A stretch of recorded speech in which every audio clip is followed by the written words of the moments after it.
Meet 4 Black creatives in 4 different lanes of creativity.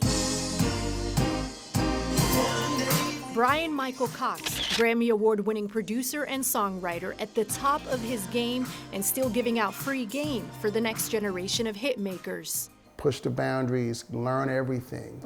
You know what I mean? Don't be afraid to learn everything. Ray Daniels, music executive veteran and culture referee, facilitating necessary conversations on his platform. Black people start all the trends. All the trends are started by Black people. Marina Sky, award-winning creative director and designer. Black is bold. We have historically had to be bold just throughout, and I think that there is a spirit in all of us that just continues on. And Keith Dorsey, brand manager and founder of Collab Studio ATL, helping content creators generate revenue online. We did everything on our own. We're really writing history. What all 4 have in common is promoting Black creativity unapologetically. I really just think it's the driving force in general. I think that Atlanta does not get enough credit for being such a powerhouse in the driving force of creativity in general. And I think that we're finally in a space where people are paying attention.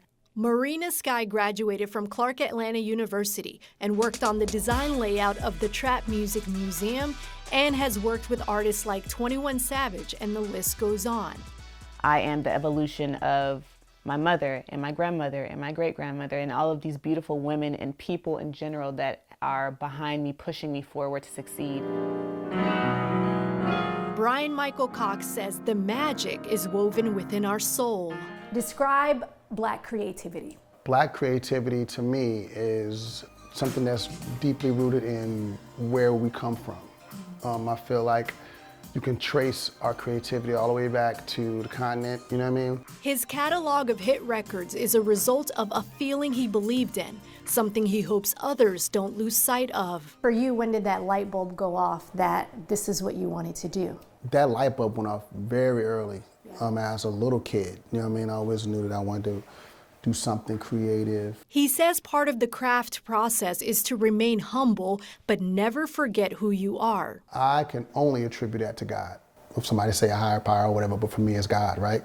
When you are literally born to do something, you know what I mean? I don't know nothing else but this. Ray Daniels says the Black excellence in this city is an inspiration. Because music told our stories. When James Brown said, "Say it loud, I'm Black and I'm proud," white audience sung it, but Black people knew it was for us. And seeing white people call this Black man Mr. Brown and his name on the back of a jet, that makes me think I can have it. He says no matter the specific lane of Black creativity, whether it's music, media, or the arts, creativity can be a liberation for a generation that needs it. I love the freedom we have here to be Black and powerful and not have to code switch and talk another way for another race so they can accept us. We don't have to do that here. Do we know how powerful we are, though? No, and I think that that's my goal. That's why I support you, because, representation is necessary. Keith Dorsey says the playing field isn't leveled for Black creatives. He says they often don't receive the credit for their original work. We film 10 videos a day.